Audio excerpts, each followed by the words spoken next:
It's Tuesday, June 9th, 2020. It's 5:30 and we are having a work session this evening. First thing on our agenda is Pledge of Allegiance. So if you can, stand for Pledge of Allegiance. Okay. So I pledge allegiance to the flag of the United States of America and to the republic for which it stands, one nation, under God, indivisible, with liberty and justice for all. Thank you. Okay, first item, 2021 budget discussion and general fund, and Jason Hilders is our presenter this evening, our Deputy City Manager. Go ahead, Jason. Thank you. Thank you, Mayor. Commissioners, once again, we're here to talk about the 2021 budget. We have a number of items to cover this evening, so I'll jump right in. I just wanted to remind the commissioners of the mission.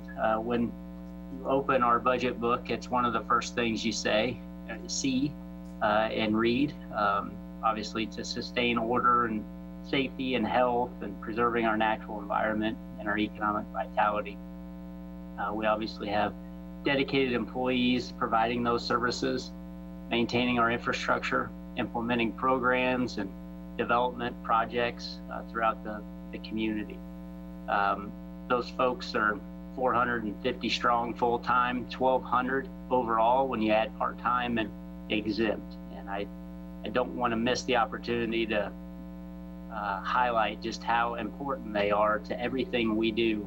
A lot of what you all get to consider on a Tuesday night is a fraction of what our folks do throughout the year. So it requires revenue to fulfill that mission, as you well know. We have a $163 million budget in 2020. Our general fund is $31 million. Those are significant numbers, and there's a significant amount of work that it takes to deliver that much in service. Our revenues have been flat or declining, as we've covered in past work sessions. For the past 4 years, we've seen very little to any new revenues. We've been adjusting internally to that flat revenue stream. We've done a lot of things over the last 4 years, a lot of things that have come at the suggestion of even the commissioners. And we've reached a point now where our options are narrowing. We can look at ways to try to raise revenues. We've explored user fees last year. We looked at a sales tax, obviously tried to get the 0.3 passed last November. That failed by 414 individual voters. Property taxes, always a tough discussion. Cutting services, not something we've entertained a whole lot of. We've absorbed a lot of revenues falling short over the last 4 years. Had a couple different stints of hiring freezes. Well, obviously we're in one now. We had one in 18 as well, adjusting to revenues just not meeting projections. Transferring funds, another topic and source that can generate some consternation and some folks not extremely pleased with transferring money out of, let's say, our utilities or out of special street and highway into the general fund to help offset some of those gaps. So none of these come easily. There is not an easy button with budgeting. We all know that. And this is really just to serve as a reminder of how difficult it could be. We're looking for sustainable approaches moving forward. We feel like we have filled that gap for the last 4 years. We've got some frustration building up within the organization, whether it's on the personnel side, the equipment side, the maintenance of our buildings, our facilities that is being deferred. We have a lot of things that are just keep getting pushed off to tomorrow, what we feel like needs to be addressed today. So that decision making, that direction, we're looking for sustainable approaches here and where we can steer that ship. That strategy it builds into that strategic plan that we talked about, and how we can get this moving in a direction that the community and the commission and the organization can support. And yes, I've taken a little bit of heat internally about the iceberg ahead scenario, just to try to bring some levity to the conversation. But we do see something in the future that is daunting. And if we keep putting off expenditures that need to take place, whether it's on the personnel side, on the equipment, on the facilities, we're going to stress, and we're going to stress to the point where I'm sure you've heard of the term white elephant, when something gets so expensive to replace that you actually build something new. And those occur sometimes in government, and we're not alone in that. That happens at the school district, that happens at the county, that happens even at the university. But we would rather take an incremental approach and keep up with what we have and how we're managing that. We also have to look to our cash balances, which you've heard me talk about the last couple sessions now. They're low. Our debt on the horizon is high, and our internal ops obviously still having those same issues. 2021, and this is where I know we've talked about a couple sessions ago, just where do we put our finger on what we anticipate for 21. I ran 4 scenarios here for you in terms of just getting enough revenue to equal where we were in 19, where we budgeted in 20. We know the budgeted 20 revenues are not going to come in. So if we go back to 19 and look at that $31 million, even a 5% drop from that 19 or anticipated 20 stream is a $1.5 million impact. And that's across the board. So that's looking at franchise fees that we know will be difficult to reach levels of 19 if we don't get all the students to come back, if we see any drops in the use of the community by our visitors. We know our sales tax, our transient guest tax, all impacted by our economy. And I would remind you, we have a pull factor in Manhattan of 1.3. So of the $1 billion in sales that are conducted in the community on an annual basis, 25% of that comes from people who don't live here, meaning we attract a substantial number of people into Manhattan for K-State related events, for community related events.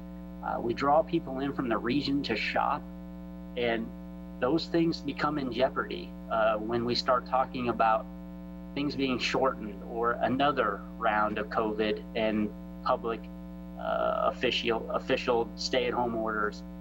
Those things could impact us next year. And this revenue shortfall is trying to capture that in some way, shape, or form. As you'll see later, the 5% is essentially what I've used along with some expenditures that we know we're going to need to make in 21. That could easily go to 10%, but I don't want to go too extreme and create some unsurmountable type of scenarios. So we're going to start with 5% and we'll go from there. As I mentioned, 2021's got some challenges. We've got some personnel issues that we need to address immediately, especially in our finance department. It part of the 2018, and you could even go back a few years prior to that, some key hires and things that have just been difficult to replace. We've been somewhat limited by our budgeted amounts in salaries and recruitment. It's part of the reason we hired AGH to help us look at our organization and get a better feel for what should we be staffed at, how much should our budget be reflecting in a community our size. And we hired AGH out of Wichita, and they really looked at other municipalities in Kansas to look at how their finance departments are arranged, how they're set up, the number of people that work in them, the functions and the roles and the capacities that each of them have. I will be blunt with you this evening. We have people doing 2, if not 3 jobs currently. They are working tirelessly. They are consistently sending us emails at midnight and at 2 a.m. They cannot keep up with the demand. And when you look at $163 million rolling through your organization in one shape or form, whether or not it's in revenue or it's an expenditure, it all goes through our finance department. Just 5 years ago, that number was about 112 million. And we've increased $50 million in terms of just revenues and expenditures that run through our organization. And our finance department has not grown. In fact, it's probably decreased. HR can be a very similar observation. Prior to our recent HR director taking over, I think we had a total of 5 individuals in HR. We had 5 individuals in HR 15 years ago. And things have just become so much more complex for both those departments. They provide service to the entire organization, and they're stressed at this point, and they need to grow and provide more service for the organization. That is the 3 rec centers are in the park and rec number. So we have some individuals we need to hire.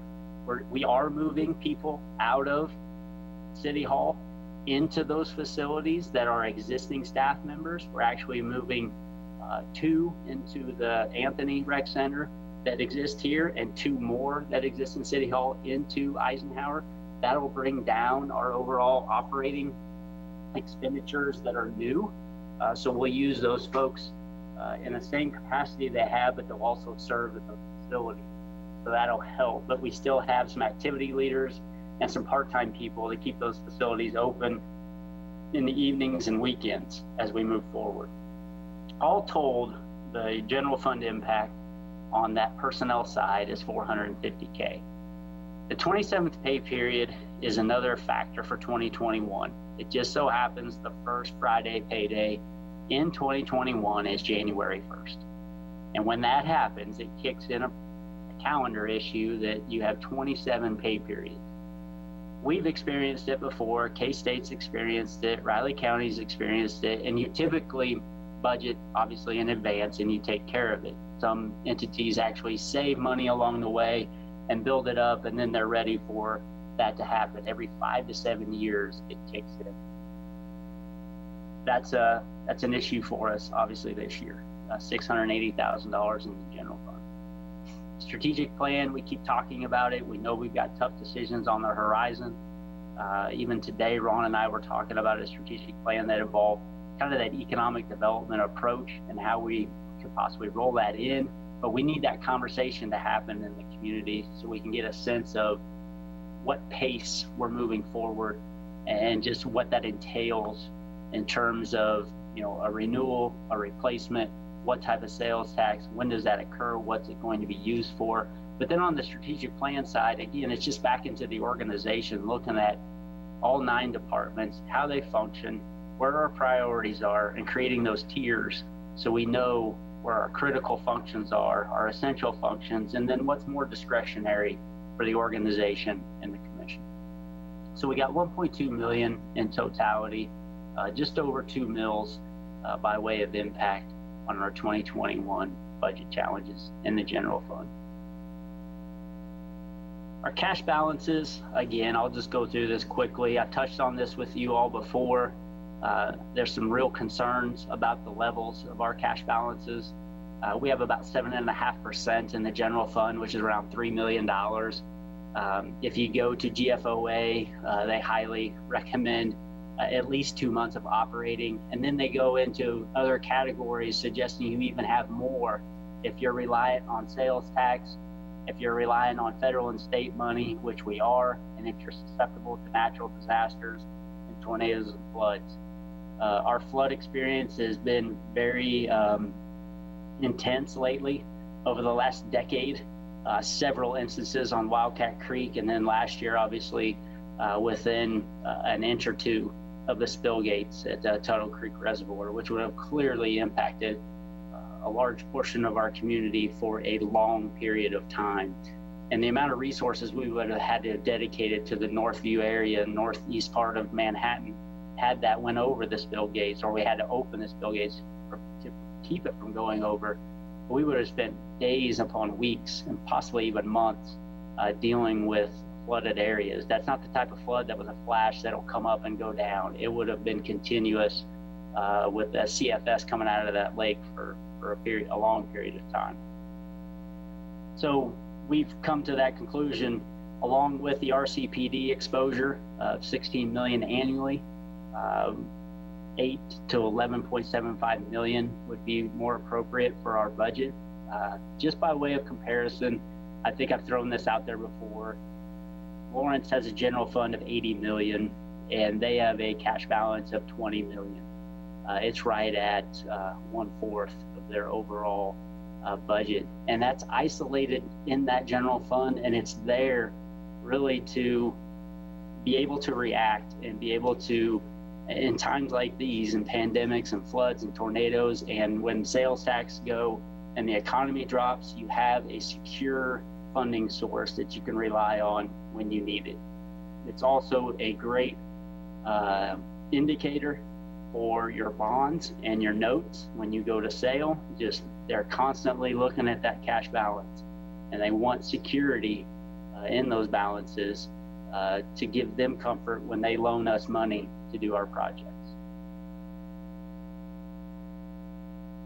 Internal challenges, I alluded to this. Our finance department is fractured. I about wrote broke, but I didn't want the headline in the paper to say that the city's broke. We're not broke, we're just fractured by way of staffing. Overworked and just stressed right now. There are 4 people that are being suggested by our consultants that need to be added to the organization in order to work through everything that is expected from the finance department. We have 2 vacancies right now that need to be filled as well, including the director, along with a staff accountant. There are 4 additional positions that they have identified that a community our size, an organization dealing with as much as we're dealing with, we need to have on staff. We were late in 2017 with our audit. We have just finished our 2018 audit. Our 2019 audit is trying to be on schedule, which means it would basically be wrapped up in September or October. And that just kind of gives you an indicator. It's June and we just finished the 18 audit. That's how far behind we get. And when we get that far behind, rating agencies, potential bond buyers pay attention. And it's a clear indicator that you don't have enough staff to do what's necessary. We used to be an organization that took a lot of pride in GFOA awards. You can look in the cabinet out in the foyer of the commission room, and there are several. They stopped coming in 2016. And it's just been a rough go for the last 4 years for our staff keeping up with what's necessary. Financial software, more time I'm spending in finance trying to get my arms around what this is and how we can come out of it. We have a 1990s financial operating system. It is very difficult for other departments to advance themselves because it is very hard to tie back into our central nervous system as an organization. Some of the complaints even that come from commissioners about why can't we do this. I know Commissioner Butler gets very frustrated with how many letters he gets for his pet or his backflow preventer, but it is integrated into that 1990 system, and it's difficult to make changes really anywhere without going through that system. It functions, it plays a role, but it really hamstrings us in other departments. We have a number of departments that have gone and done things that have been very difficult to integrate back into our system, which creates even more work for our finance department. They create a number of spreadsheets that end up having to integrate itself back into our operating system because the software that was bought by Code or the software that was bought by Park and Rec doesn't easily transfer back in to the general ledger of the city. It just makes it that much more challenging for our finance staff. They're out trying to work with every one of our departments who are purchasing these softwares, because it is such a labor intensive process to get that information back in to our mainframe. It's a $2 million one. I asked AGH this week, and I had $1 million in the memo originally, and they said it's actually closer to 2 to replace that. Now, she said, our consultant said, you know, it might be 1.5 to 2, but it gets more expensive every year. And they even recommended we don't do it until we staff back up appropriately, because it puts such a stress on the organization, especially the finance department, to make that kind of change. We handle a lot of business. We are super accommodating. We bend over backwards for a lot of organizations and entities that use our expertise, use our abilities, and our willingness. We handle a lot of business that involves a lot of entities in this community. And so much of it comes back to our services, our finance department, our HR department, and our legal department, and CMO and our clerk's office deal with so much paperwork and process relative to things that aren't even the services that we provide. If you just look at any of those examples, whether it's the housing authority, the MPO, the library, PD, chamber, K-State, all the vendors that we deal with in Riley County, there's so much information and there's so much process that we get involved with to accommodate a lot of services that aren't necessarily directly provided by the city. And those become very burdensome. And we have started to take a look at how can we move some of these things around to alleviate our staff and the stress that it creates. It's overwhelming at times how much we've taken on over the last 10, 15 years. Again, trying to be a good neighbor and trying to accommodate what's going on in the community.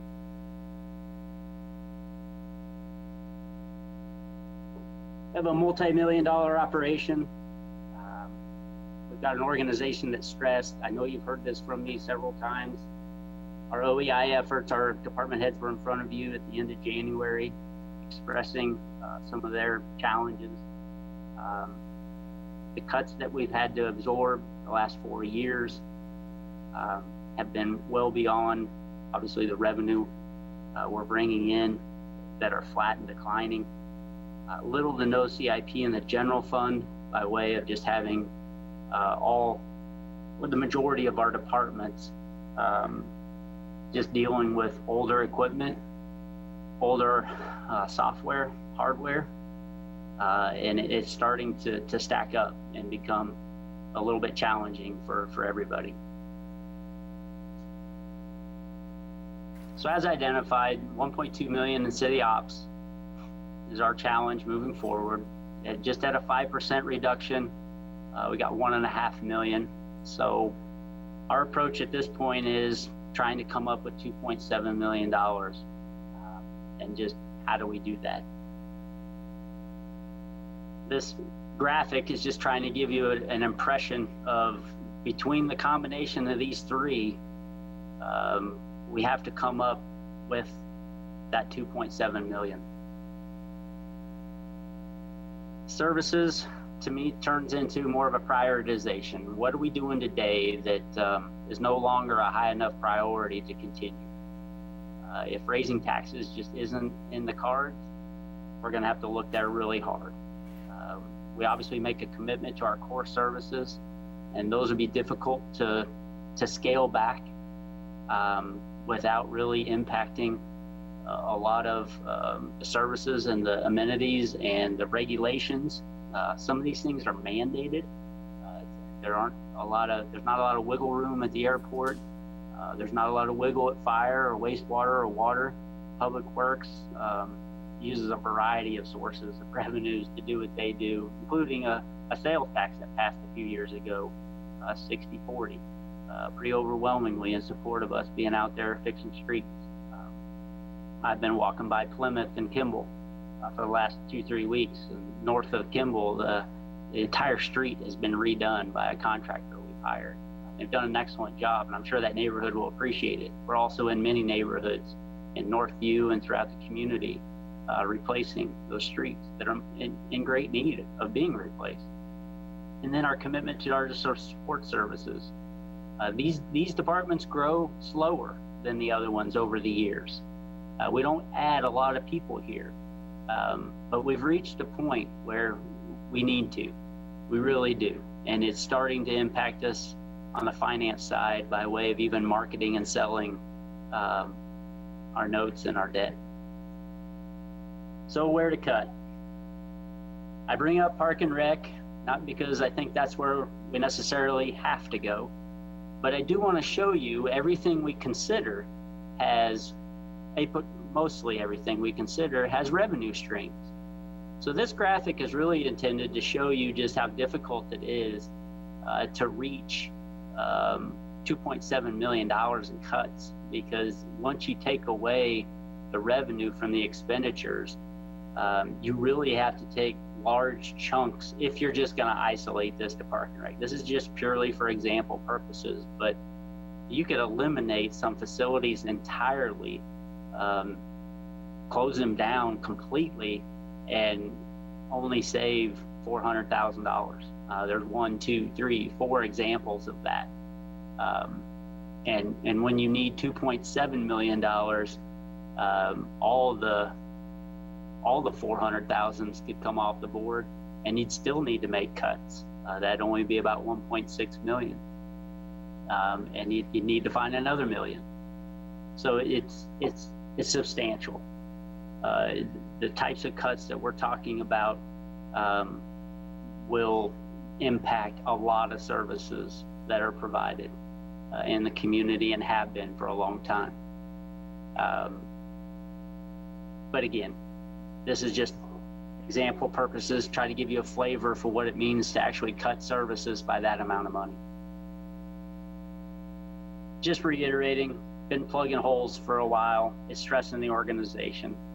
We've been expected to still provide a high level of service and have been taking in less revenue to do so.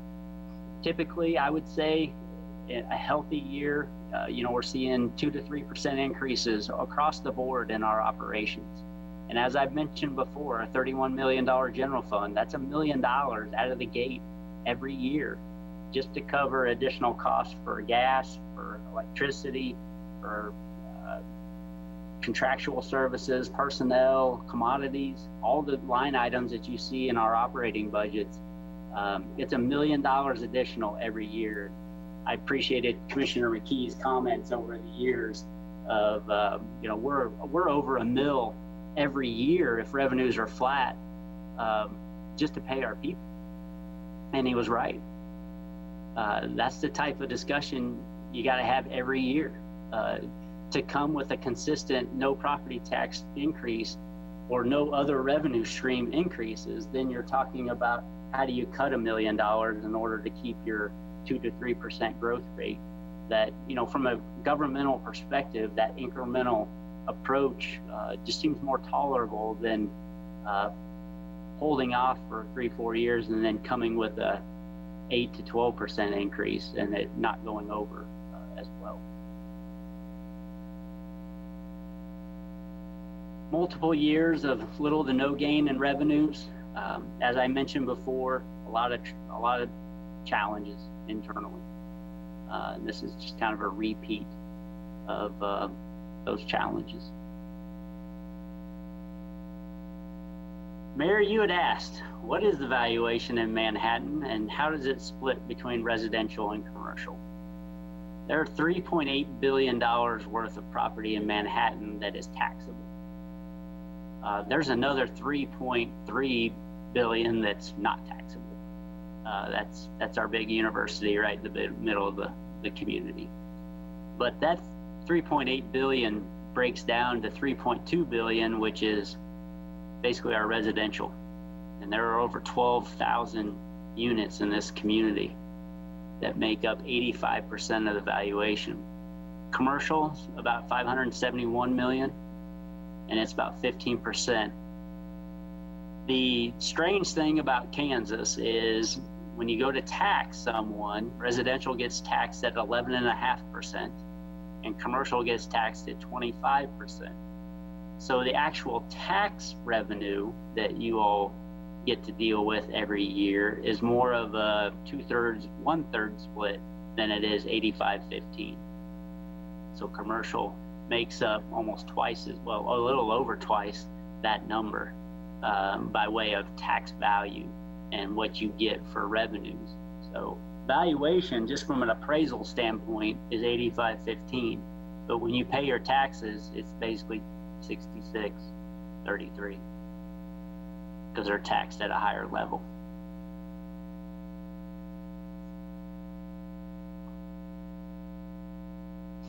Just again, you've seen this slide, kind of breaks down that mill levy for that $200,000 home, 1 mill increase, 6 cents a day, $23 a year, generates almost $600,000 in revenue for the city. Commercial property, same breakdown per mill, 125 annually, 34 cents a day. And that, again, that same mill generates 600 grand for us to operate with. So this evening, looking for feedback on the 2.7 million. Can't really continue to rely on the general fund to provide the same level of service without that increase in revenue or a reduction in service or a combination thereof. We kind of lay out percentages. I've created a slide here that wasn't in your packet. I generated it today, but the A column is the same. So if you said basically let's go a third, and a third, you'd have to come down here to service cuts right around 900,000, 900,000, 900,000 from all three sources. You can run it all the way out to the right and look at 75% coming from cuts services, 25% in transfers. And that's just over 2 million and 675.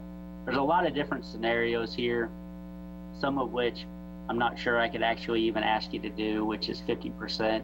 Our tax lid would probably keep us from raising it that much. I think our tax lid only allow us to raise property taxes by $1 million at this point. So that scenario B couldn't actually occur. But I wanted to show you that you're probably going to have to stay below 50% on the property tax if that's even what you wanted to do.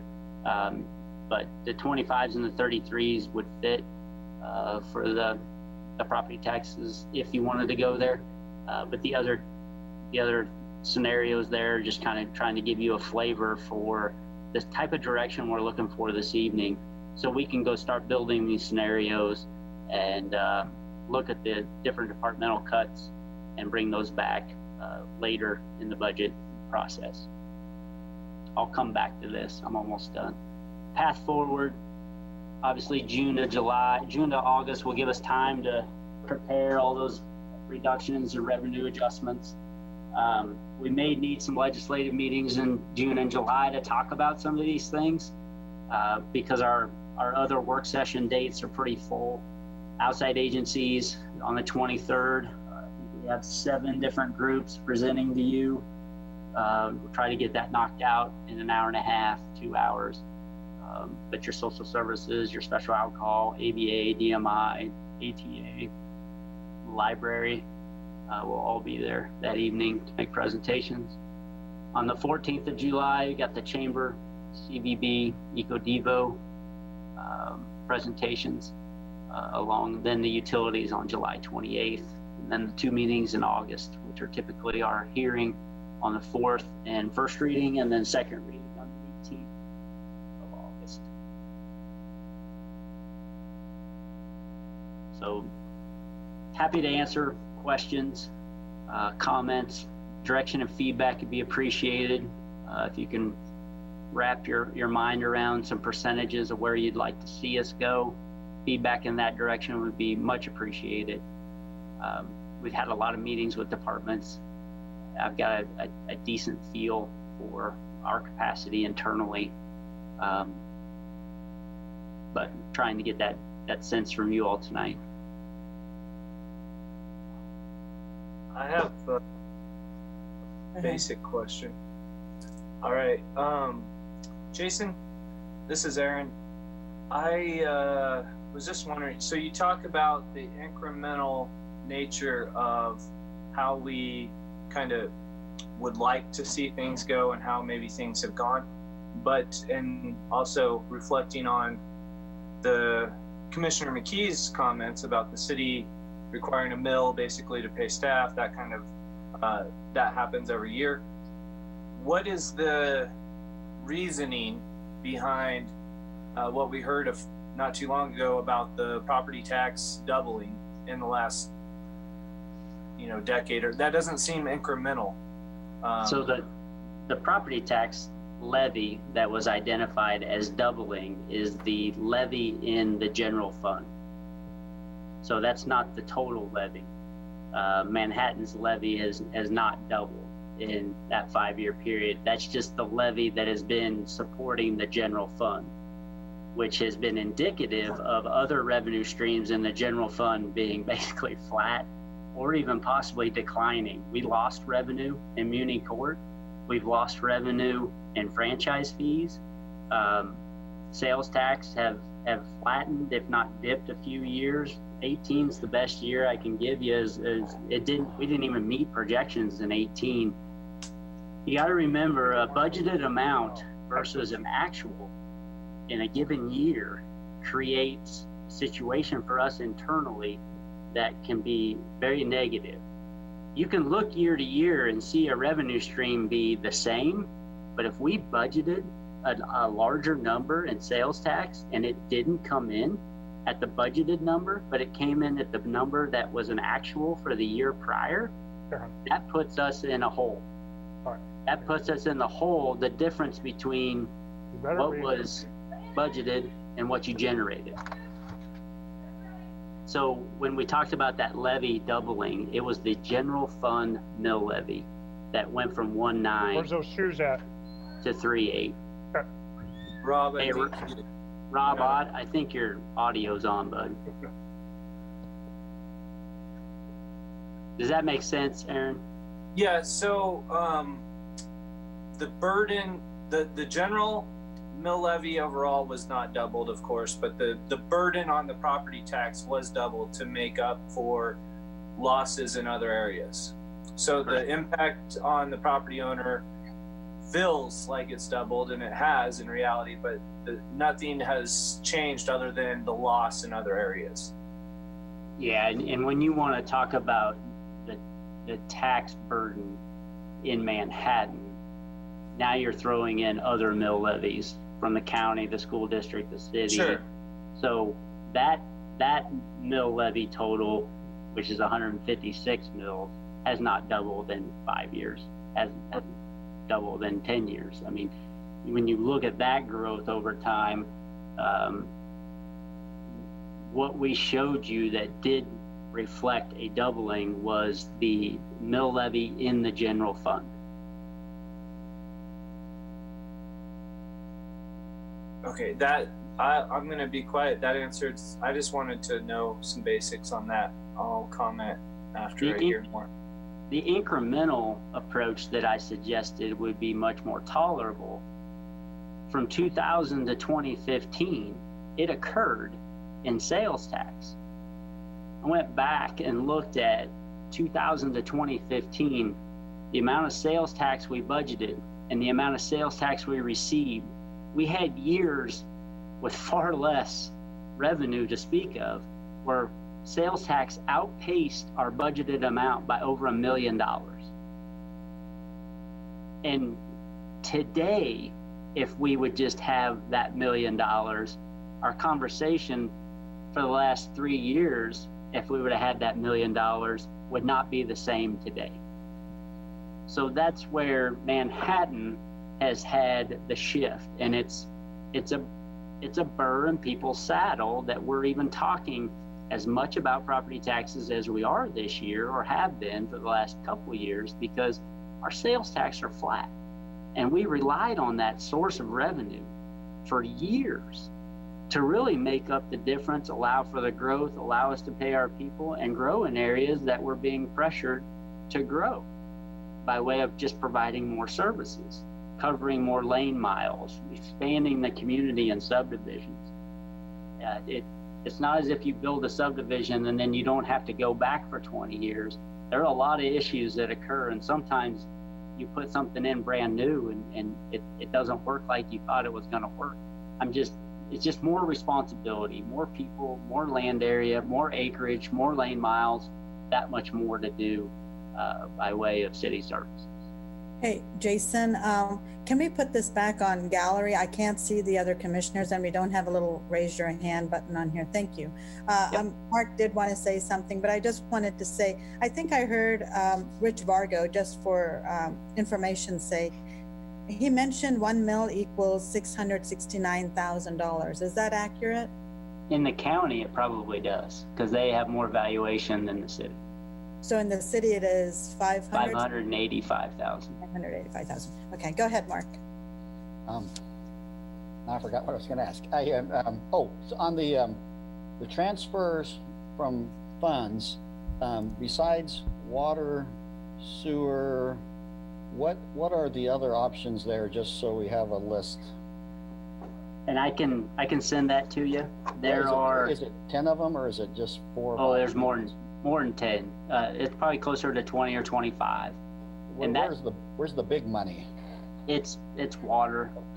EcoDevo has a healthy balance. Water has a healthy balance. I'll pull it up, but it's about 35 million in total. Okay. That's enough question for now. If we can, someone else wants to weigh in, and then we can talk some more in a bit. Yeah, I have a few, but other commissioners first.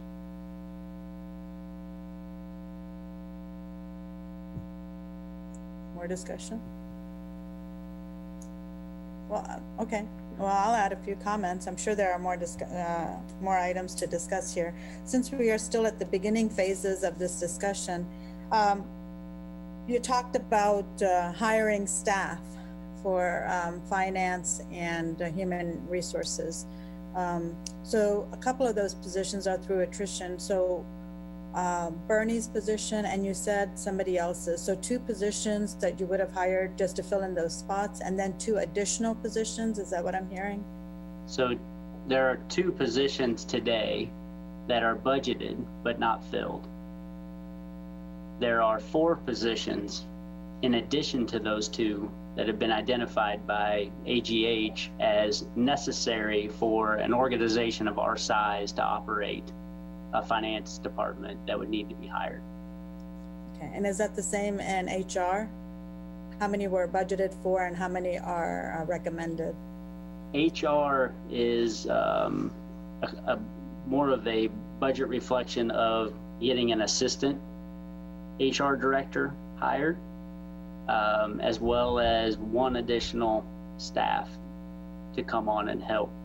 HR handles risk. HR handles all our health benefits.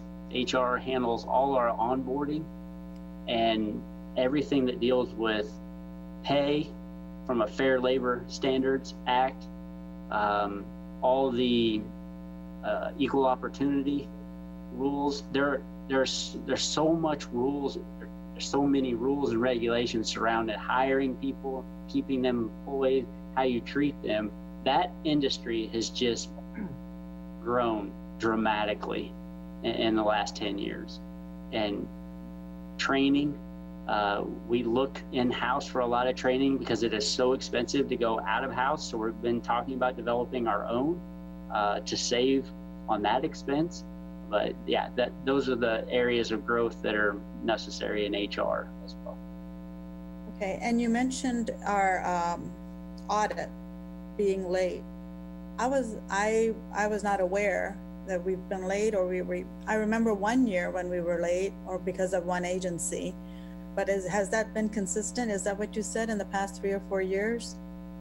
Yeah, our 17 audit was late. Our 18 audit just got done, and our 19 audit is it's stressing the organization. We're trying to get it done on time, and again, we've hired AGH to specifically provide resources to us to help with that. Burbick Trahan is our auditor. AGH does a similar type of service, but they're not our auditor. But they do provide service to communities like ours that are stressed in that environment. Burbick and Trahan is our formal auditors. Barney's used to be our auditors, but 17 we were late, and in 18 obviously. To be quite frank, we will probably not be back on track from an auditing standpoint until 2022. Because of the hirings we need to undertake. We are trying to adjust what it is we need to do from an auditing perspective. If you're going to go after GFOA awards, you got to meet a certain level. We haven't met that level in 3 or 4 years. We've made a decision for the next 3 years, 2 to 3 years, we probably won't reach that level either. So there are documents like our comprehensive annual financial report that we probably won't do because we're not obligated to do it, but to meet the standard to be at a level that we expect, and the finance department has expected in the past, the staffing, the technology, a number of things have to occur before we can even set that as a goal in our finance department. So I just wanted to clarify, we had Barney's for many years. So did we start being delayed the year that Barney stepped away from that contract dissolved? No, it's really not the auditor that is the issue. We lost our controller back in 2012 when she moved on. And then 2013, our assistant director of finance at the time, along with our controller that replaced our old one, picked up a lot of slack and kept this thing rolling. It just ran out of momentum and resources come 2017. They couldn't keep up. There's so much about an audit that is done internally.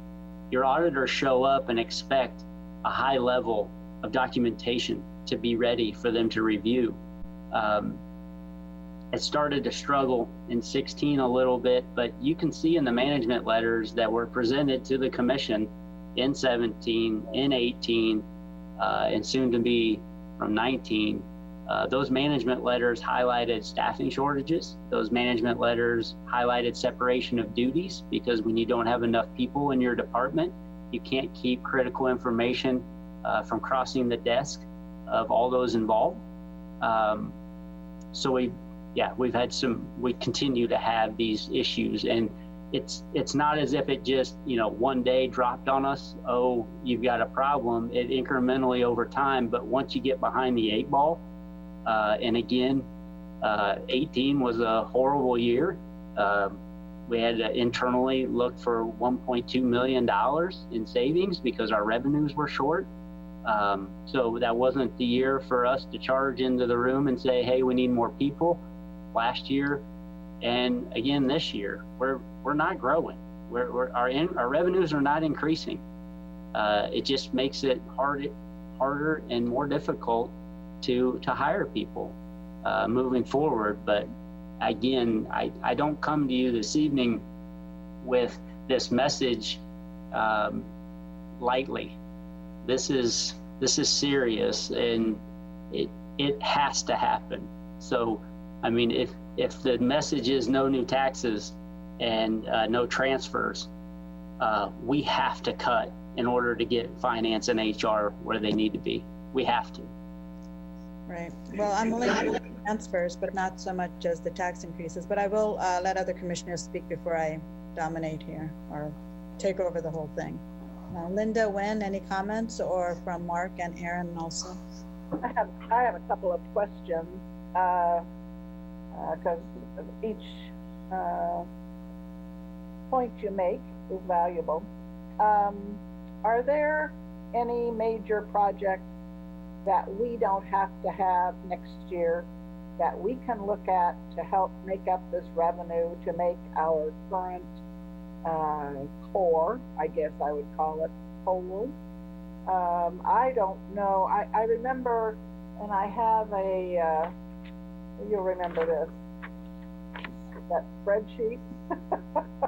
And it stops at the end of June this year and doesn't go on. So actually we have a problem this year with revenue, and we haven't really talked about that yet. And then we have, so we have projects that go on into the last half of this year and on into 2021. And I guess I consider that part of the picture and would like more information about that as we try to come to some decisions here. Those are big ticket items, and maybe we can phase some of them. Maybe we can slow something down. I don't know. I don't have answers. I know that the prediction is that the economy is going to recover slowly and over some time. I did have a specific question. I know that we have had a safety officer, and is that what you are now describing as a risk management person? No. Have we ever hired, I think it was 2 years ago, that person left, and maybe have we hired that position, fill that position at all yet? So we've had 2 safety officers employed at the city. Okay. The most recent one left about 6 months ago, Okay. I believe. So we tried to recruit. It's a difficult position to hire.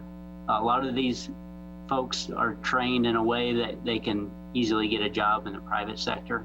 Yeah. And for what we offer, it's usually trying to latch on to somebody at Fort Riley or somebody in the area looking for a little bit more stable work in terms of travel and fluctuations in private budgets. But just to expand on your first comment, Commissioner, just a reminder, when you look at the $17-18 million in bonds we just issued, all those projects took place 3 and 4 years ago. So when we talk about not doing a project this year or not doing a project next year, you're really talking about financially impacting the city in 2024. So yet you're right, you can pull the reins back and you can stop and we can delay things in the community, but that budget realization and benefit won't be for 3 or 4 years. There are projects that the commission decided on 1 year ago, 2 years ago, 3 years ago, that will be part of the 2021 budget because they'll be bonded. The ones that we did 3 years ago will likely be bonded in 2021. So that's when the debt service starts and the bond and interest fund kicks in. I do, and I have forecasted our debt service load in 3 to 4 years is going to rise.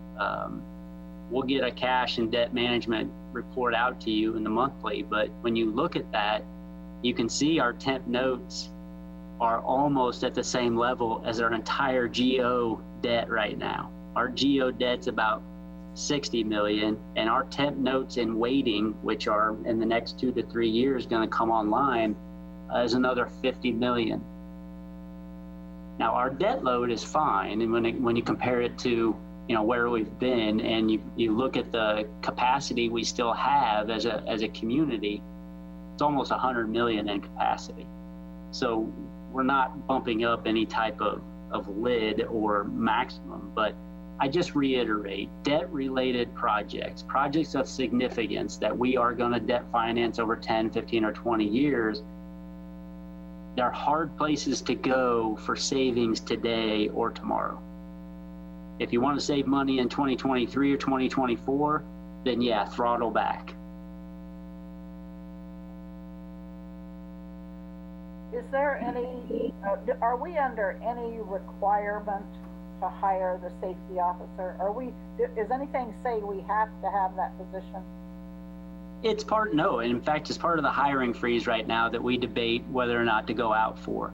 I will tell you, a safety officer would have helped us in COVID-19 in our planning and our prep and our administration, because between our office and all the department heads, we have spent an inordinate amount of time educating ourselves, developing plans, implementing those to reopen, closing. It is taken a lot of time away from individuals who had to get educated versus that safety officer could have spent virtually all their day working on COVID-19, not only closing down, but opening back up.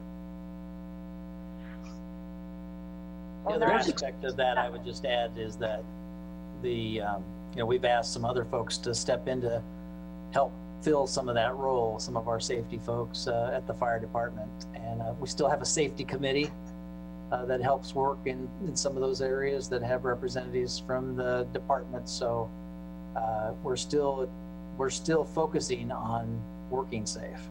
We just made a decision not to fill that position. And one, it's been very difficult, as Jason said, to recruit, because I think we found maybe one other municipality in the state of Kansas that has a partial safety position for the city as a whole. Fire departments are very common. Police departments typically have a safety liaison officer, or safety training officer. So that's part of what we've been up against, but that was a high priority for us at the time, and it's still important. And so it's something that eventually we do want to fill. Is it possible as our community has been scaled back to somehow adjust our operation to mirror that, for this 6-month period anyway, and then for even fall semester, we will not see 22 or 20,000 students here with all the accompanying faculty. How are you adjusting to that reality? So we provided some scenarios for 2020. We laid out a $3 to $8 million type of impact for 2020. We also showed you all about $4 million in offsetting revenues, cuts, strategies to make up for that loss of revenue. When we look at March's data at 15% lower than normal, comparatively speaking, we were a lot higher than other cities. April won't come till the end of June. We won't know that. May won't come till the end of July. So by the time you're about ready to adopt this budget, we may have at least an indicator of what COVID-19 has done to Manhattan and the stay-at-home order. We won't have a good feel for how it's recovered. Clearly, there's more business being done today than April and May, but how much more? That's why we've gone to the 5% at a minimum impact for 21. We know there are industries that are not going to be at 100%. So I think we have covered where our plan is for 20. I'm still confident in the numbers we laid out at 4 million being very close, if not reflecting what we envision in losses.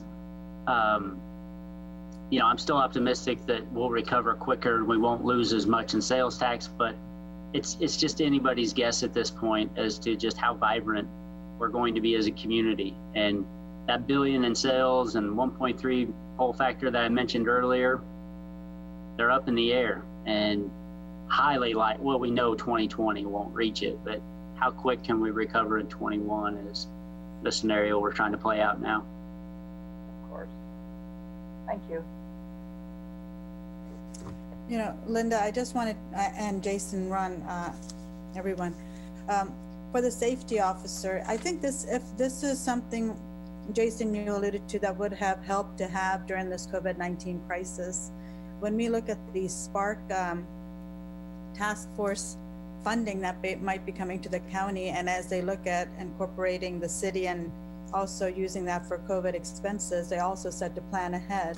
So I would like for you to just put that on your radar, as if that is something we can hire, this is probably the best time to do that and utilize some of those funds, because it is taking a lot of your time, and this person would be able to focus completely on that piece of it as far as the hire is concerned. And that is something we need to look at as far as just recovery funds, is to plan forward with positions, with whatever else we might have that might be related to COVID in some format. But that's I digress a little bit, but I thought that's a different funding source we can look at for this. So. Wynn, any comments? Yes, I've got several. I think, what you just mentioned, there's a good plan. It seems strange to me, we got several $1 million maybe coming down from the federal government, but we can't really put it where we want to. And it looks like people are inventing places to waste the money, to do things that I think will be crazy. If somebody goes out and stockpiles a zillion masks and stuffs them in a basement and the termites eat them, that's just a waste of money. But if it can be crafted so that you can say, look, we need a safety officer and we want to fund his salary, and if it'll work according to rules, then by all means do it, and get as creative as possible with that money, because it's a way to plug some of the holes. And I think that would be better use of it. Now, I assume, based on the charts, there's no discussion of COLAs, step increases, or any of that this year. So we're going along with what happened with the RCPD Law Board. Now, the Law Board, I think the final budget there, I should have reduced the RCPD budget for this year. So is that figured in your calculations? So we haven't shown we haven't got that data yet, but we haven't shown how it impacts our levy. But if they have actually decreased, it will free up property taxes out of the existing levy. Yeah, there's a small decrease there, so that okay. Should help a little bit in your calculations. Now, my thoughts, I got like about 10 things here as usual, but when it comes to revenues, I understand that, we're flat, and part of what we've got to do is create a culture where, if the Flint Hills Discovery Center knows their revenue is 700,000, then why are they planning on spending $1 million? You got to redesign the culture to say, look, this is our income. This is what I should be doing to stay within that income. If that means shortening hours, furloughing people, then do it. The only revenue source that I think would be substantial is a renewal of the economic development tax. And as I've said before, I think we should basically push for that, and renew it like on a 0.4 basis instead of 0.5, so that the county has some flexibility. Do it citywide, and then recraft how we're going to use the money, because I think your briefing just pretty much proved that the old economic development model is not working. It never did work, because we collected this money and said we're going to do economic development, but our sales tax flat. It was supposed to improve it. So we need to relook that, but everybody also needs to understand this, that economic development tax, transferring money from it, did a lot of good things for debt service, property tax increases, and infrastructure. So we need to take a real hard look at that, but clearly the data that you provided doesn't lend a lot of support to going back to the old economic development model. And I think a lot of cities have come to that basic conclusion at this point. Now, when it comes to cutting, services, I've gotten a lot of emails. People are not happy about cutting Parks and Rec services, especially the pools and things like that. But I do think we should prioritize that. And one of the letters I got today basically said we'd be happy to pay a few cents more a year, as Jason put in his charts, to pay for the pools and things like that. Well, that tells me that if that is true, if that sentiment is true across the city, then they won't mind if we increase fees a little bit to cover that instead of going to property tax.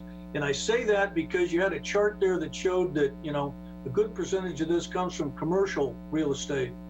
and raising their property tax, they don't get a real benefit out of pools. You know, commercial real estate doesn't. So let's raise the fees a little bit. Now, I'm not recommending exorbitant, you know, like $15 to get into the pools. That would be crazy. That's out of everybody's price range. But can we tweak that a little bit to make sense? And then let's see if people vote with their money. And I mentioned before that, you know, maybe that means creating a group pass for all these various facilities. So it's annual, year long. I'm all for filling the vacancies. You talked about, needing money for these folks.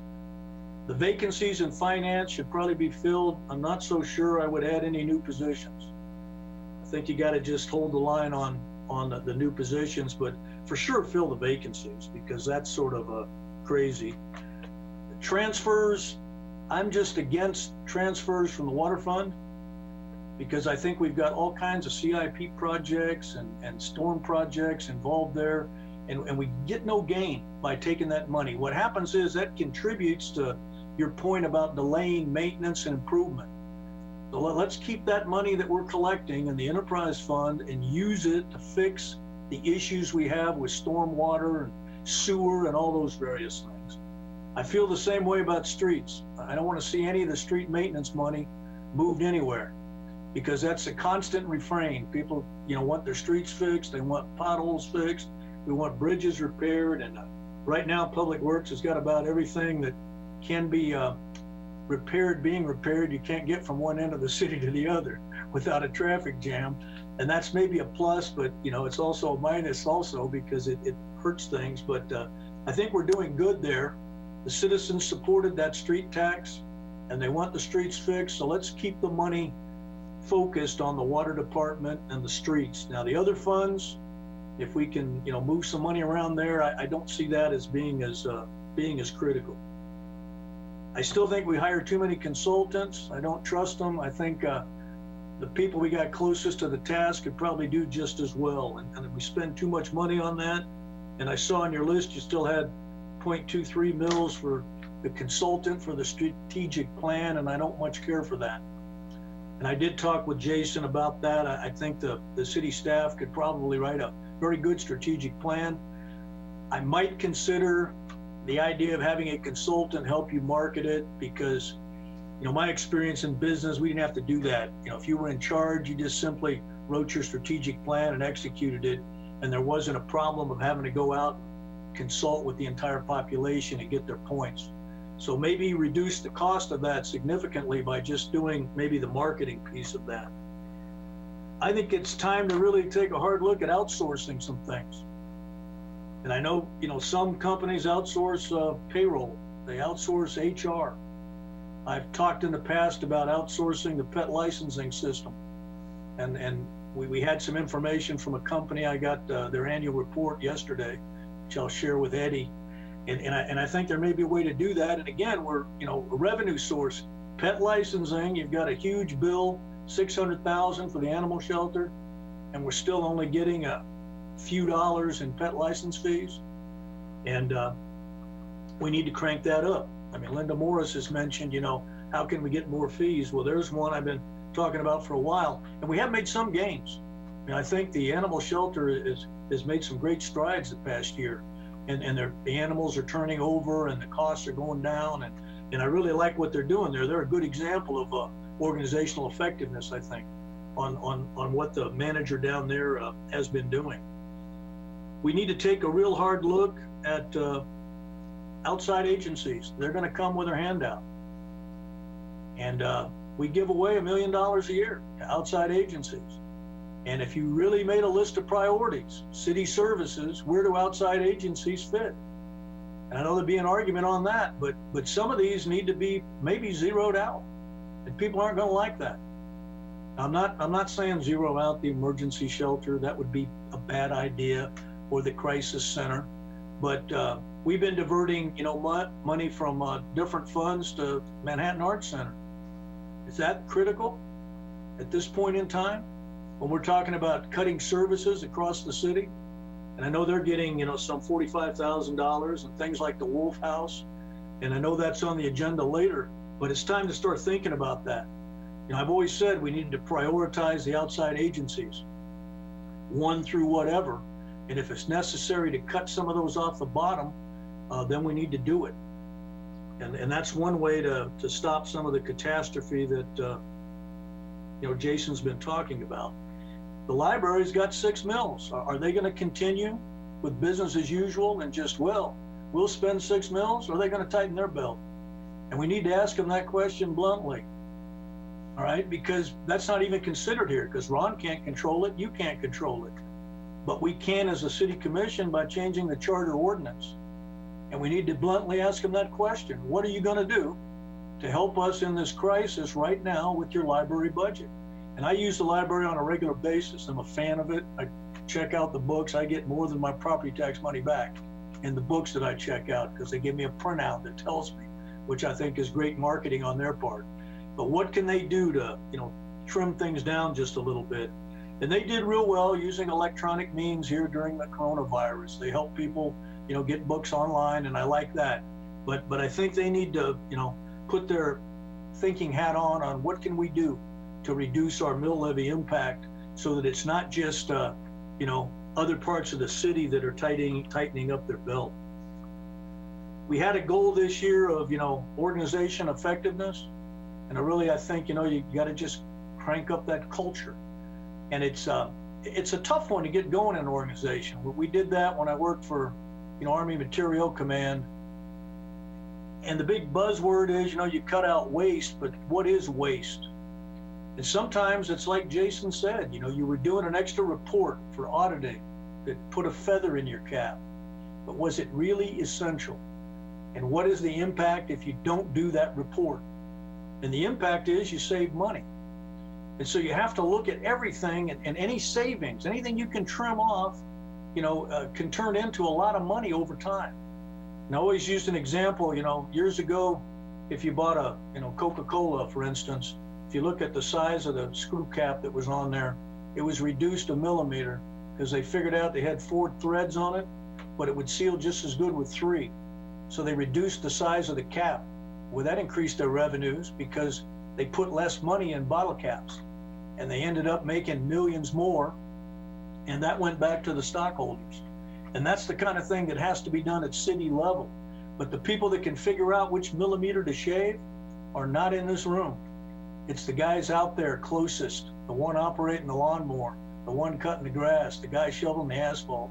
Those are the guys. We got to tap into their knowledge. They can tell us which millimeter to shave off, and that'll translate into money, and later that should translate into step increases and everything else for the employees that come up with that. So I like our OE initiative. I'd like to see us really push that.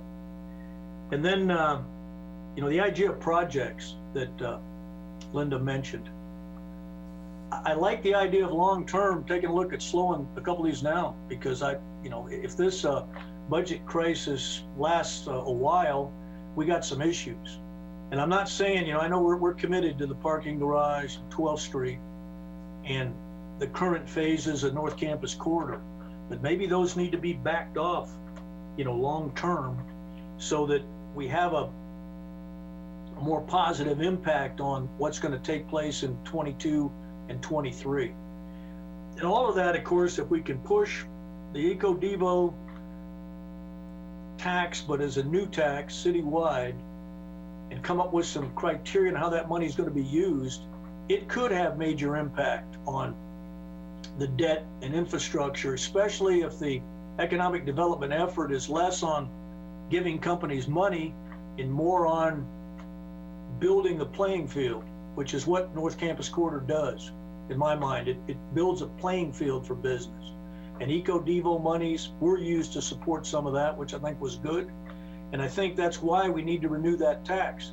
Now, if the taxpayers and voters go out and, you know, soundly defeat a new economic development tax citywide for like 0.4, then that basically tells us that we're going to have to raise property taxes or cut all the services all the way to the bone. And I think you just got to push the issue on that. It needs to be done. We can't sit here and second guess it. I know that's one that everybody's, you know, concerned about, but we either make it happen or not. And I felt that way in 2011 when I ran for office the first time. One of the issues was eco-devo tax, and my position was, let's use a third of it to drive down the debt. And that was a major change, and that passed, and we've done it over the past 10 years, and it has worked. It drove down the debt, and it saved the taxpayers from 0.1 to 2 mils every single year. And that needs to be emphasized. And we need to get that tax renewed, and then it'll get us over that bubble of the debt problem and the property tax increase problem. And if we can't sell it, then I guess the only other option is to cut services or raise the property tax. That's it. Thanks, Wynn. Yeah, so I'll add a few extra comments to this. I really want us to look closely at what the Spark recovery team is doing. And I've sent a few emails to Ron, and I've had a conversation. Tom Hawk, our senator, is on that steering committee, and Lyle Butler from Chamber is also on the executive committee. And we also have Trent Armbrust in the Department of Commerce. So we have a few key individuals that we can look at as far as what that Spark money can be used for. And as they develop those guidelines, when we talk about technology, software, hiring, such as a safety officer, some of those broadband, they mentioned some of those things, that if we were to go to a shutdown phase again, or things that were impacted, when people had to all of a sudden work remotely, if we needed to upgrade those to be efficient, this is the time to do it. And this is the time to use that money. If they are thinking about $14 million coming to Riley County, and as Riley County commissioners get together and we have our city county meeting, we need to develop some plans on how to utilize that money. Because of COVID-19, we have lost a lot of revenue. And that's why the stimulus packages were put forth, so we can make up that lost revenue. It's not going to be at the same level, but it will take care of those the impacts that strained our systems. And I think this is the time to try to utilize them so that in case it happens again, we don't want to be strained again. And I think we need to, this is the time, like I said, to capture those funds. I know our sales tax revenue is flat, and it's probably going to be flat and even decrease for a while because people are not spending money like we want them to, nor are they visiting or having conferences and conventions, and we don't know where athletics is going to be in the near future as far as spectators. But I'm also not inclined to look at raising property taxes right now. I think this is 1 year where I'm not in favor of doing that. And I think a lot of people have been impacted, but a lot of them can't handle another increase in property taxes, especially if it's for businesses. And that's where we're going to get it, capture that revenue source for the property taxes. I know we have some money in economic development funds. I don't know if that is something we can utilize for any of these initiatives or even anything that's in our budget at this time. It's not going to, we have to use that at some point. If we're going to go back to taxpayers and ask for a sales tax renewal, and you still have $8 million or 5 or 6 or however $1 million, and we're talking about how all of these challenges we are having and we don't have any way to be vibrant again. I think we need to start looking at how to fill those gaps. Whenever I invest money in infrastructure or in our city by raising taxes, I also want our property valuations to go up to meet some of those expectations. When you invest, you also want to reap the rewards. And it seems as though we're not reaping the rewards anymore. We're just investing. So we kind of have to slow that down so we can capture a little bit more instead of just increasing our debt service each time. And like I said, we need to just think a little bit more differently and be more cautious. I want to invest in our community because that means we're growing, and I do see people coming back into our community, but I know we're going to have decrease in enrollment. President Meyer said that this afternoon, and it's not looking that great for this year to plan for next year. So I'd rather err on caution. I do like the chart that you laid out for us, and I'd like to look at that a little bit closer. Social services, Wynn brought up social services.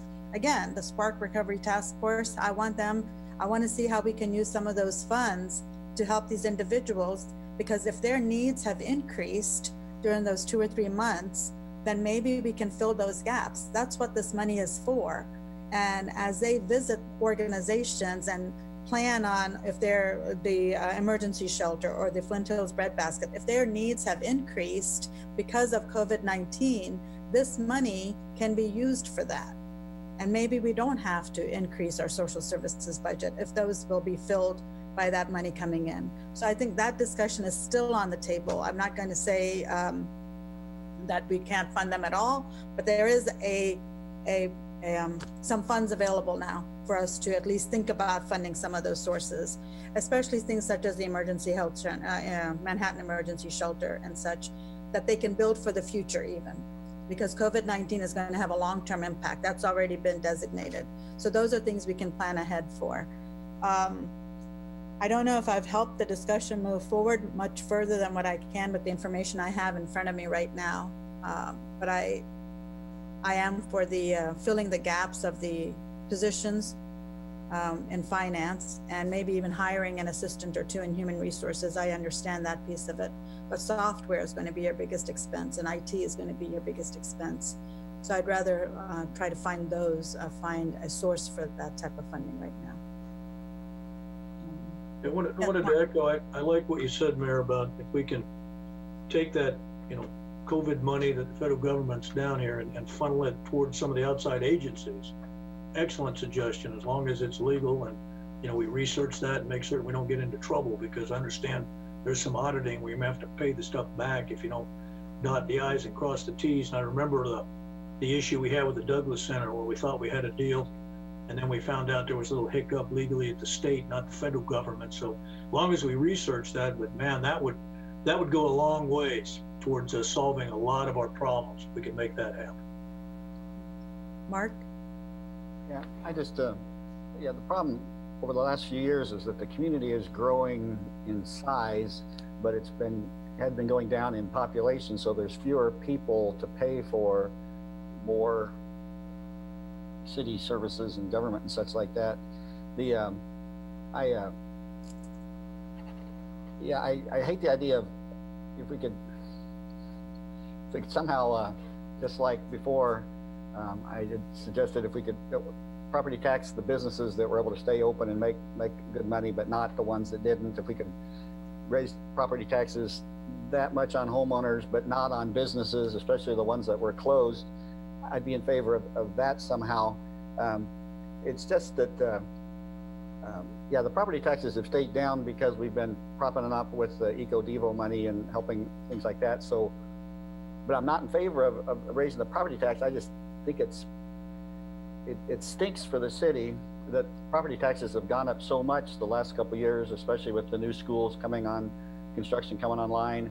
And so there's been this 10%, it seems like, boost of property taxes, and the city general fund hasn't gotten any of that, it seems like. And so it's just we're just been in a bad position. And so I've always thought it was a cop-out when the state government would do this sweep of funds and take all the money from the Healing Arts Board and the dog licensing people and the hair barber people, the extra money that they had accumulated through fees of their member users. But I would be interested in looking at some money coming out of some of those funds. And if there's 30 of them, obviously we don't want to raid the storm sewer because we got a gazillion projects, the storm sewer fund. We probably don't need to be raiding the sanitary sewer, but I think we're going to have to spend some of the Eco-Devo money to fill some of this gap. Simply if 2/3 of it could go to property tax reduction and debt reduction, that seems logical. And we don't want to eat all of our seed wheat, but there just doesn't seem like there's been much harvesting going on of new and greater business. And I like the idea of investing that in the North Corridor area. So we want to, whatever part's been earmarked for that, and I'll have to see the list of where all the money's going now and where we're committed and how much is left to have a really intelligent discussion about that. So I would say I would be in favor of doing a little bit with some of the funds raiding the funds a little bit. If we're losing $7 million a year on parks and recreation stuff, because there's 9,800 in expenses, well, maybe if we cut 5% of parks and rec expenses, that'd be $490,000 or something. That would be 2/3 of 3/4 of a mil almost. They're just, because the problem is that I'm looking at that Parks and Recreation page you guys gave me. In my old age, I don't do any of those things anymore. And so I don't go to the pools. I've been to go to the Discovery Center for an event once or twice. I haven't been to the zoo since the kids became teenagers. So none of those things are a huge priority for me anymore, but I know every one of those areas has very vocal constituents, and nobody wants their pet thing cut. And so that's where I think little something maybe out of some of those areas that are the biggest money losers for the city, it seems to make a certain amount of sense to me. And so I would like us to investigate that, raid the funds a little bit, and then, yeah, preferably not raise the property taxes any more than we absolutely have to. But this is a great opportunity for us to kind of decide what are the essential services that the city has to provide. And while parks is pretty essential, and I don't want to cut out recreation because that's vital to children's happiness and adults' happiness who live through their kids' lives, so we can't cut that. But I think there's going to have to obviously be a multiple area of a little bit from here so it doesn't hurt too much, a little bit from there so it doesn't hurt too much.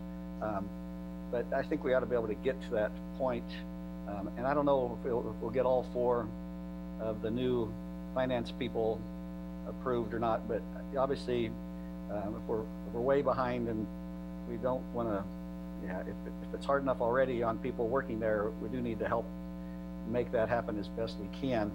But I know when I was talking to a banker several months ago about some bidding on some project that they were going to do, and they commented about this terrible mishmash of city software, and nobody talks to anybody, and everybody has to enter stuff into 2 or 3 different platforms because it doesn't talk. It's like, yeah, that's madness and labor intensive, and we've got to do something about that to streamline that. And it just amazes me that any software could be $1.5 million. But if it would allow us to not fill 3 or 4 spots because we don't need people re-entering everything 6 times, that would be money well invested over time. But so that's my 2 cents worth. I'll let you guys wrap it up. Yeah. Well, more discussions to have, I'm sure. We'll get more information as we move forward too. I was gonna circle back and weigh in. I think there was you had asked from us some percentages and some direction, and I feel like we've asked you a lot of questions rather than giving a lot of guidance. But I wanted to be clear about where I was coming from, and that do you have an opportunity to pull up that chart that you made today, the different percentages?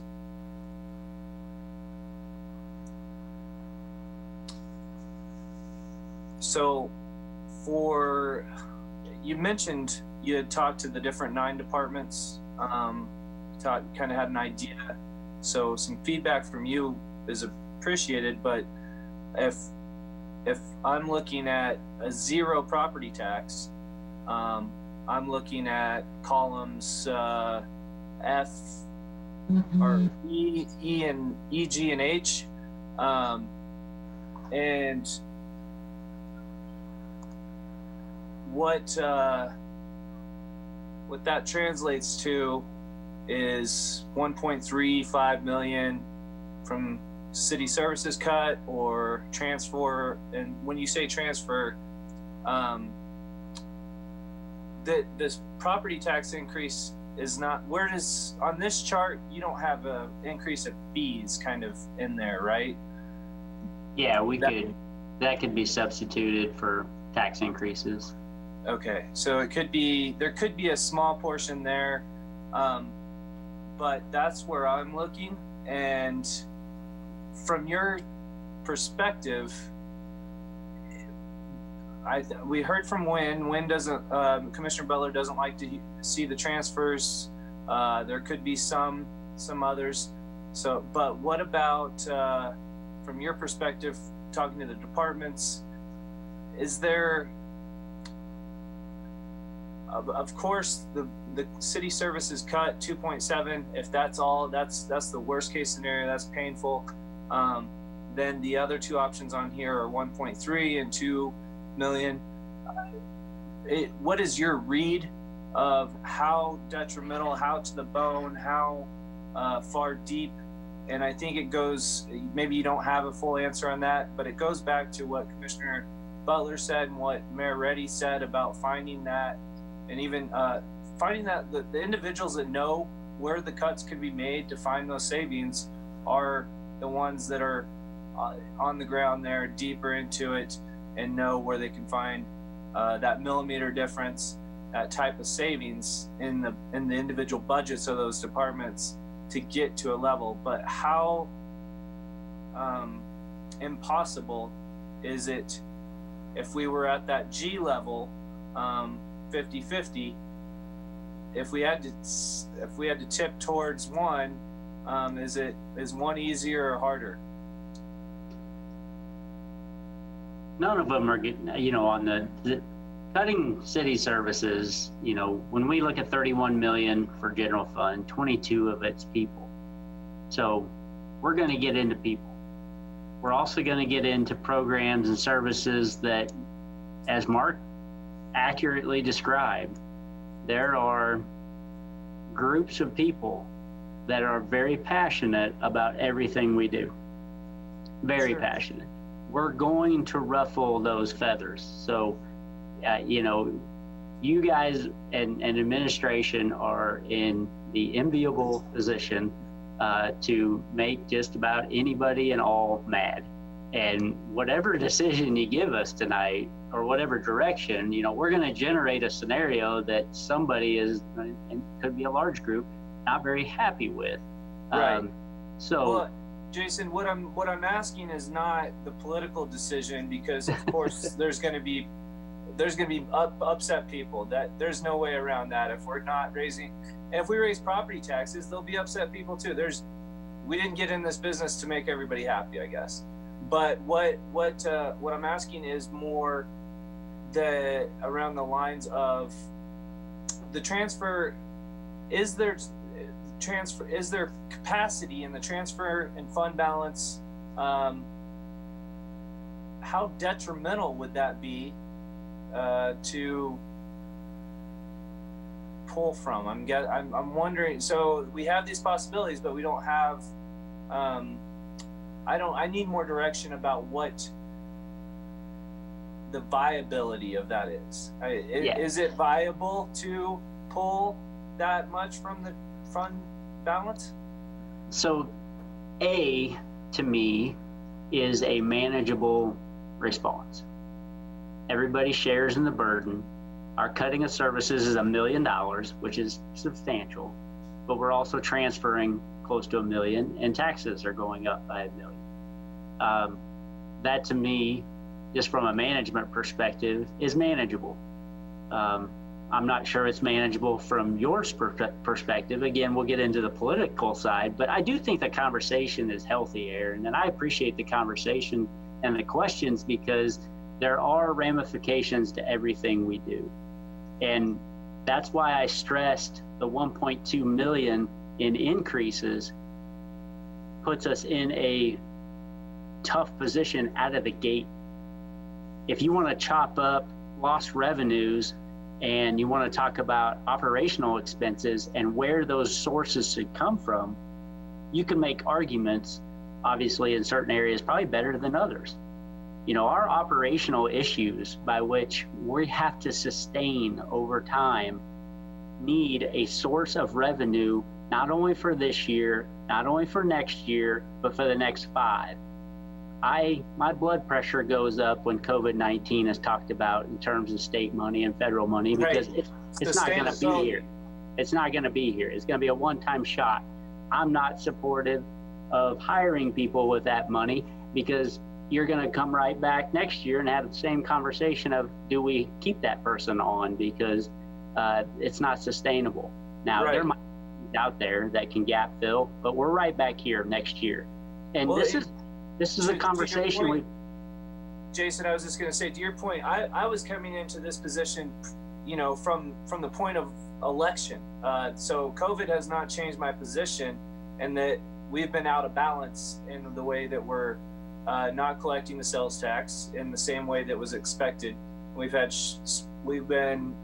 out of balance in our budget. So there needed to be adjustments to be made regardless. So the COVID and the sustainability is maybe a way to kick the can down. I would like to see more long-term answers to that. And even the transfers and fund balance is probably just a Band-Aid for now. The transfers, I will say, could give you an opportunity over a longer period of time to backfill a fund. The ED fund is a great example because we have used it. We've used it regularly for a variety of reasons over the last 6-7 years, none of which have really been overly controversial or at a point where it's hurt us.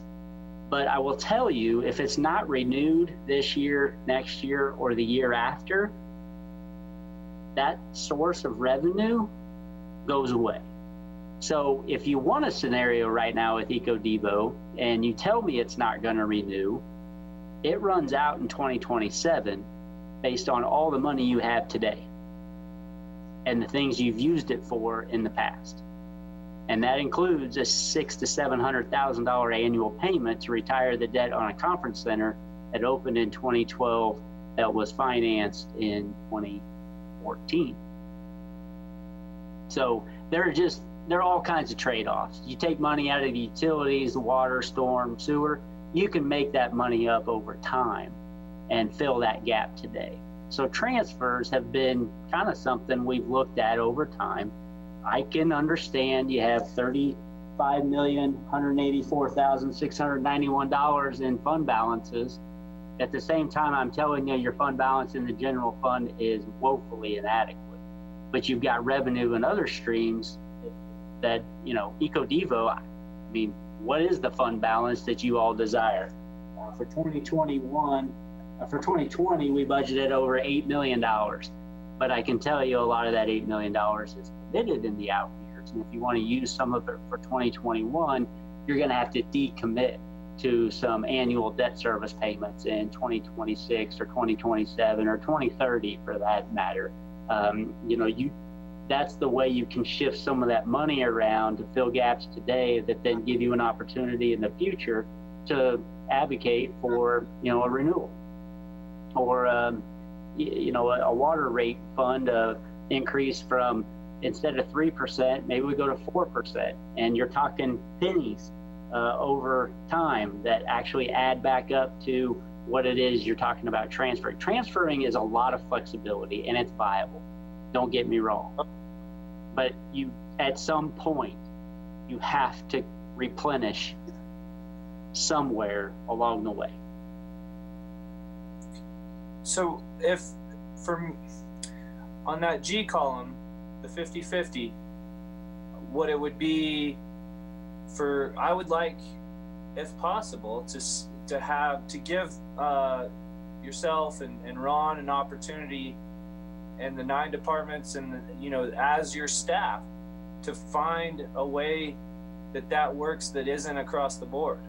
Across the board is in my way of doing it is kind of a little bit of a lazy way. I feel like we can do it more targeted and find that waste and empower people to take control over their budgets and protect things that they see that are valuable and know that are valuable that we will never know from our perspective. But so that opportunity takes time, and I don't want to run out of time before we have to put a budget in. So I'd like to try to get that as quickly as we could if that's something that's possible without having to do just across the board, because I don't like that. I think there's probably ways to do it a little bit more targeted and strategic.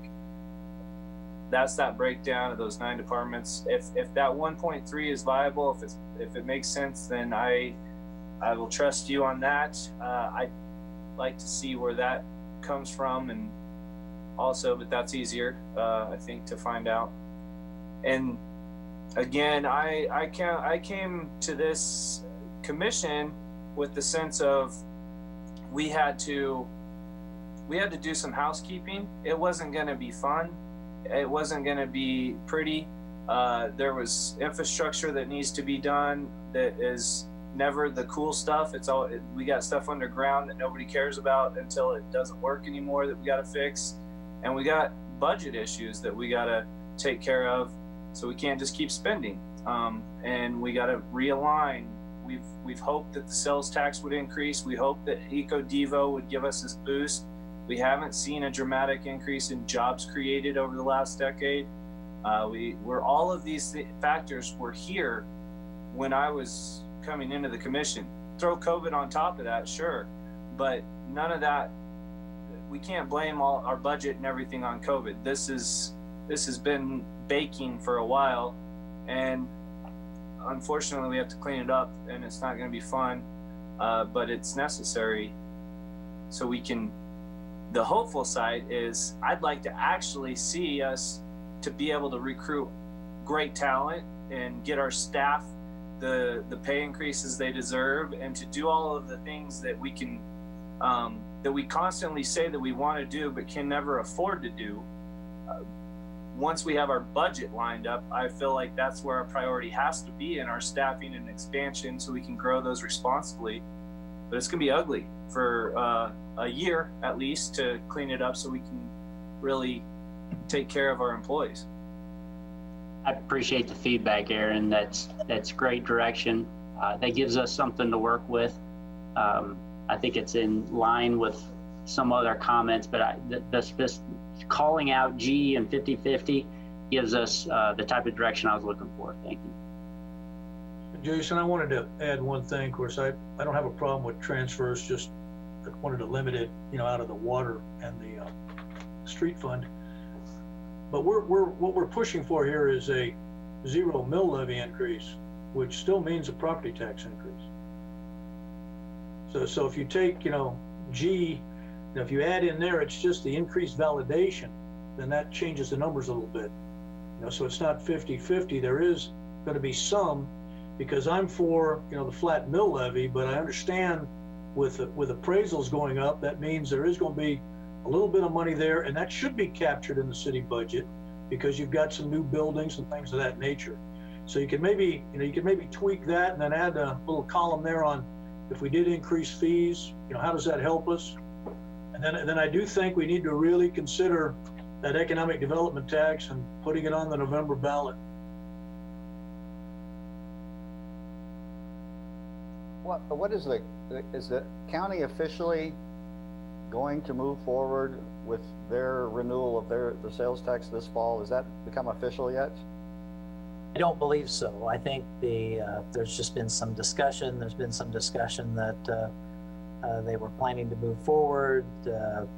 As the longer COVID has been here, I think there's some second thoughts to that. But to my knowledge, they've not taken any official action to put anything on the ballot. About what would be the drop dead deadline for them to decide that? For either one of us, I believe it's early August. Okay, soon. And of course, I don't know if you were in on the discussion. We had this discussion with the county. Our thoughts were, if we renewed the current one with we'd have another argument or discussion, I guess, on how we would spend the money, but renew it at 0.4, not 0.5. And then that would allow the county to do a road and bridge tax of 0.1. It wouldn't change the tax rate in the county. Wouldn't change the tax rate in the city should the county do that. And it would increase the tax rate on the Pot County side of the city, clearly. But what's interesting there is, which businesses did well during this COVID? They're sitting over there on the Pot County side. And so, you know, we're missing out on that revenue, and then that's a big increase of, instead of 30 million, it's gonna push 40. And so that really takes care of the revenue thing. I think with a little bit of management, we can accomplish what Aaron was saying, was drive down this property tax increase and still do everything. But we've got to do a good job of selling that to the voters so that they understand that, you know, out of all the solutions, that is really the best one on the table right now. Yeah, it's a shame that the county commissioners kind of dismissed that idea without really even pondering it. It seemed like the 0.4 and the 0.1, but if they're not going to move forward, I think we kind of shelved the idea of the city tax when they said, oh yeah, we're going to renew the county. But if they're kind of pondering, they're going to kind of go cold feet on us or wait on it, then that's something that we ought to really consider. And I don't know what the pulse of the community thinks of the economic development sales tax renewal thing. But if you could sell it, as a slightly less tax than what you've got, and it's going to save the day and get their pools open for next summer and various other things that they missed out on this year because of budgetary restraints, I think that would be a reasonably easy sell, maybe. Yes, hi. I was wondering, Jason, you told us, I think at the last meeting, the meeting before, what the current amount of unobligated money in the Economic Development Fund is. What is that? Or you can let us know. So there's a cash balance of $8 million, but in terms of unexpended dollars in the 2020 budget, it's just over $4 million. So that's unobligated. It's unexpended. So for that calendar year, there is $4 million. Now, we're going to give you an EcoDevo renewal, an update, and we're going to be able to show you not only that cash, but the cash coming in through 2022 and the KSUIC building repayment and what you've done over the last couple of years. And if we run out some payments, that's my comment of you do run out of EcoDevo dollars based on what you have today and what's anticipated for revenues over the next 3 years and in 2030 some, because of the debt payments you've committed to, projects you've committed to, and you run it all out and you continue to pay that $600,000-$700,000 in conference center, and you pay the chamber $350K more a year. I mean, those things just add up, and you can only run it out so far, and then it stops. So it's not to say you can't commit that money, but what you're going to do on the backside of this thing is start dropping off payments, and that date gets closer to when you run out of money. I think If that makes sense. I think it's important that we know how much is, quote, uncommitted. When you say it is unexpended, that means the money's in there. But every time we talk about economic development, you say, oh, but that's committed. So I'm after how much is not committed. And that's the scenario. The conference center, there's no obligation on an annual basis for that $600,000 to come out. It's just something we do so we don't raise the mill levy. And my question to you is, can you predict what every commission is going to do now for the next 7 years, 8 years, 9 years, 10 years when it comes to that payment?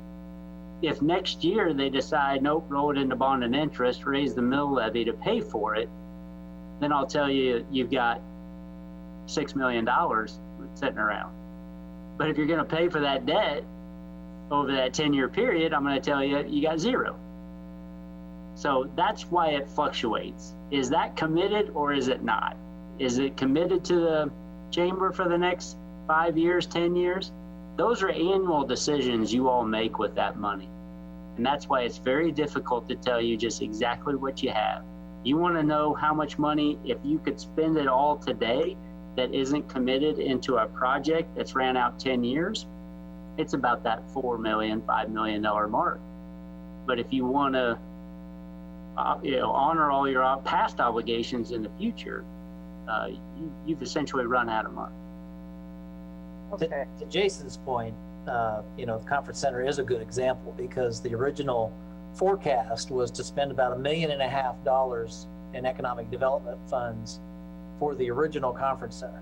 And then the rest of it was going to be absorbed over time through the growth of experiences that occurred there in our bond and interest fund, either through increased sales taxes and that sort of thing. But every budget year, when you see the mill levy impact, the tendency has been to not increase the mill levy in the bond and interest fund to accommodate that plan, but to supplant it with economic development funds instead. So, which is your prerogative, no question about it. But those annual decisions that become discretionary, they aren't firmly pledged. They're not like a TIF district where they're set aside going in to make those debt service payments that nobody can touch because that's guaranteed to go to pay off that debt.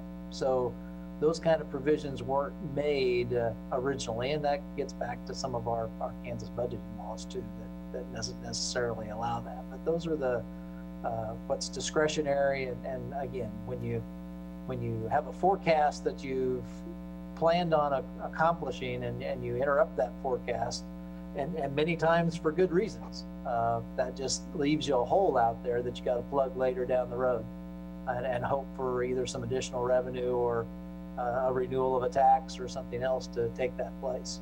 In the expansion, you recall, that's kind of quite a bit of a complicated. Now we'll TEP note that for a period of time, but we pledged an increase in the transient guest tax.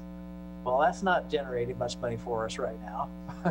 So those are just some of those issues you run into. All the more reasons that we should have better reserves when we are doing some of that. So just some thoughts. I would support the idea of looking at increasing fees.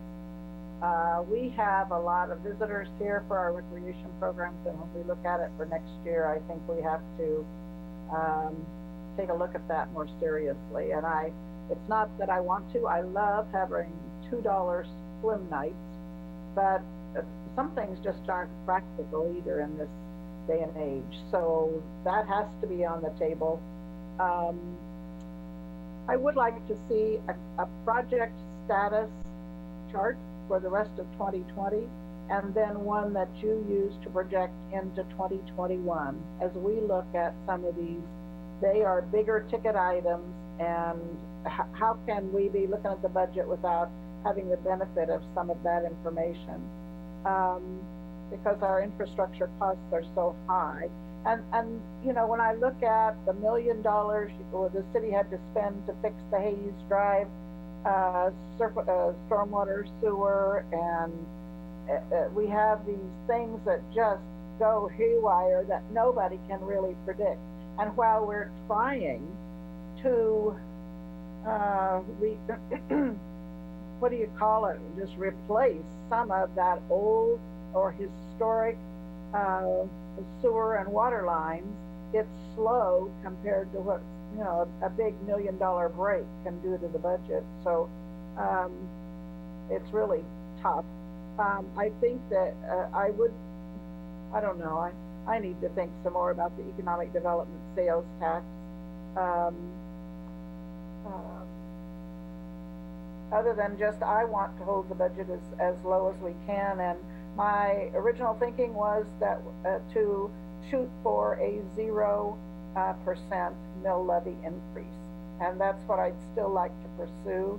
And I can tinker with G or tinker with another one or two of those columns, but as we consider those, I want to be reasonable too. And so we have more to hear on the budget. We have 3 more, is that right? 3 more updates from you, because each time we focus on one piece and we don't talk about it as a whole, the budget as a whole. So as we go along, we'll all be better informed. Thank you. Thank you, Linda. We didn't get a big budget book. I don't know if we will or not this time, and I don't know if it's necessary or not. But in past budget discussions, there was that one year, I don't know if it was last year or the year before, when we did do 1/3 property tax, 1/3 TGT, and 1/3 Ecodiva for the bond and interest, I think. And you said transient guest tax is going to be low. Do you know about how much we're going to be expecting from transient guest tax this year? Really hard to predict. I think we indicated that we would probably end up about 50%. Is about as close as we are right now, and we'll know more certainly as time goes on. You know, the challenge is with most of our revenue streams, most of our significant revenue streams, they're all delayed. So, you know, we are passing a budget in August that's really reflective of revenue through May Or June, yeah. That's what I thought. And if it was going to be at 100%, was it budgeted for 1.2 million? 2 million. I think 2 2 million? million was the $2 total million. budget. I think the chamber contract was 1.2. Okay, and then it was divided into the others. Okay, and you're thinking Yeah, about, our hotel industry is about 27 million in total, and their transient guest tax rate is 7.5%. okay, all right. Well, that's going to make a huge impact either way. I don't mind. I mean, I'm going to leave that to you as to where you want to pull the funds from or decrease services. I think you are best at understanding what to do in those capacities or where to increase fees. And we will probably have those discussions about fees and such. Even in the past, when we increased our mill, it was very negligible in my opinion. It was 0.8 or 0.3 and such. But this time with even worse revenue as far as sales tax and property tax, it's harder to plan for next year. But I will have to say I don't want a mill levy increase. Property valuations will increase, people's property taxes will increase in some areas, and in some areas they won't. But people will generally think we increase their mill levy anyway, or we increase their property taxes anyway. What I feel when I go out and about is I don't see people having a confidence enough to go and spend money yet. But I also don't want to, that's going to impact our businesses, of course, but I also feel there's this extra burden from property taxes, especially for businesses, which is the one where we'll be collecting the most money from for property taxes. So that's my only take on this as far as property taxes. Everything else, we need to do a deeper dive and have more discussions about how that's going to look. It's not going to be fun cutting anything, but I don't think I think the state is probably going to be doing the same thing across all of their services they're going to be looking at. I don't think there's any best solutions at this, but to me, it's going to be a tough year, and hopefully we can get some of those capacity back to where the consultants see us being in our hires, but I'd rather just fill positions right now that were vacated. And we'll have more discussions. We're not done yet. So with that, are we ready to move on to the second item, or should we have more discussion? Okay, we probably gave you more than you can handle on that one alone. We appreciate the feedback. Thank you, Ron. And Jason, thanks for presenting. The next item tonight and last item is to review the resolution, the emergency resolution we put in place when we decided to move on to Zoom meetings and such. Ron, do you want us to guide us through this, and we'll make some discussions or decisions as we move forward? Sure. Thank you, Mayor.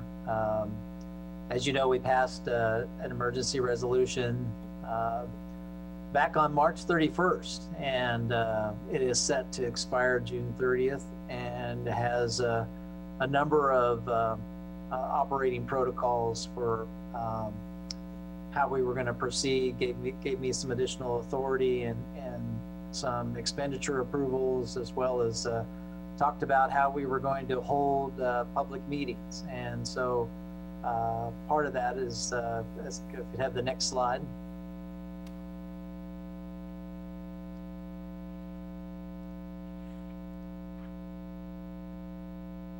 So again, this was to give us how we might operate temporarily in our agendas and operations, enabling the commission to act quickly if necessary, and certainly transition us to the Zoom world, if you will, which we've all become way too familiar with. And just as a sideline, we did have some technology expenses that I think we'll be able to recover in that regard from, they're not huge dollars, but in making that transformation, we did encumber some cost, and it'll be good to get some of that back as well. We changed our ordinance to go with one reading instead of our traditional practice of two, unless commissioners wanted to consider more than one for a specific type of ordinance, if you will. We also really made an adjustment to the ability for someone to give live public comment. And so it suspended the ability to give real-time public comment, and it did require our citizens to be able to put those questions or comments in advance to you. That obviously we've gotten some over the past couple months, but haven't gotten a lot, and I don't believe there were any tonight either. So as we move forward, again, that's somewhat of a impediment to participation, at least as we're accustomed to in our normal operations.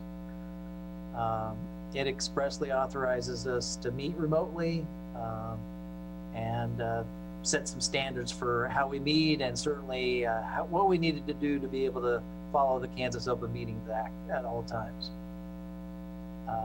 Gave me the authority to cancel any city meeting or board meeting that we deem necessary in lieu of the COVID-19 experience, and increased my purchasing authority from 20,000 to 75,000. Also increased department heads from 10 to 25 that during this period of time, and we've been reporting those to you, that differentiation, and publishing on our website. It also allows for suspension of our normal procurement process. We've had that. It kind of treats our purchases like I've had in an emergency. So this has certainly been an emergency, but we've still been trying to keeping our ability to get quotes and other aspects during that period of time. And then the duration, which I spoke to a little bit earlier, was originally scheduled to expire at the end of June. And certainly the commission has that opportunity to go back to meeting in real time, or do you want to expand that out a little longer even? So again, we've and maybe it was an error on my part, but we had thought that our safety protocols might allow us to be have City Hall open to the public by next week, and we're not comfortable with that quite yet with our regular daily protocol for being able to accomplish that. We do think we can accomplish some opening the building up for some meetings if we want to, and in fact we've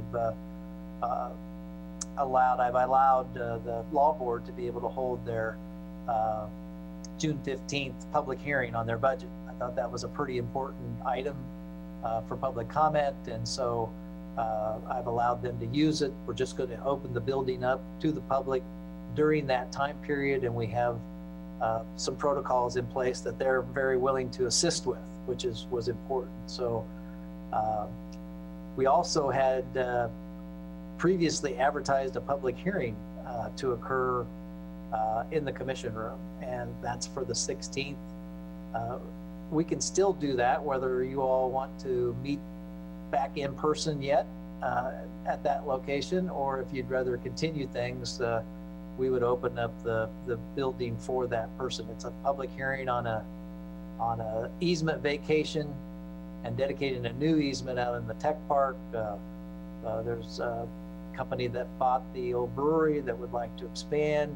They actually have a building permit pending until they need to move part of this, I believe it's a sanitary sewer line, so that they can expand into that area. So it's something that we'd already rescheduled it from original earlier date, and so again, you don't have to come back and meet in person, but I wanted to have some discussion about some of your thoughts about that, and certainly we have protocols in place for being able to accommodate that if that's something you'd like to do. And so if you could give us some feedback on that, I would appreciate it. It still might be possible for some folks to remotely participate while the rest of the body met in person along with some of the staff. I talked about that with some of our staff as well. So with that, I think, again, the options moving forward are to continue or have that June 16th meeting in person. And if we do at that meeting, we'll need to rescind that resolution. And then also determine how we want to proceed in the future. So again, whether or not we want to leave some of those provisions in place that we've established. And we had talked, as you know, we had talked about some of those provisions changing anyway, even prior to COVID. And so I know we've worked on some of those components for your consideration as well. So any feedback you can give us on that would greatly be appreciated. Thanks, Ron. Could you go back to that slide right before this? You had protocols or something right before, yeah. So are these the protocols you would put in place if we were to be back in person? Yeah, so this would be, as you remember when we met there during, when we were first entering into the situation, we were able to set the room up for social distancing. We can also use some of the foyer area for that, and certainly could limit the access to the building and provide information for folks to be able to do that. So you see some of the challenges that we have, but we could accommodate 62 folks and still have good social distancing in that location. We would also certainly be able to provide and strongly encourage folks to wear masks. And the restrooms and everything are there, okay. Yep. Thank you for bringing this up for discussion this evening. Personally, I'm not ready to go back into in-person meetings. If other commissioners choose to move back into in-person meetings, that would be okay with me. I would probably still be online till I get myself to go ahead and do that. So I think that should be maybe a hybrid format if we could do both, because I think that's allowed by statutes, that you can still participate even if you're not physically present, whether it's by phone or even by video or something like that. So I think that option's still open for me.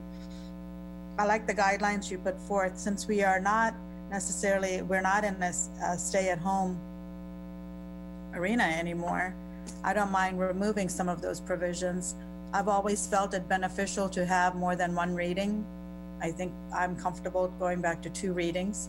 I'm comfortable going back to our work sessions and our legislative sessions.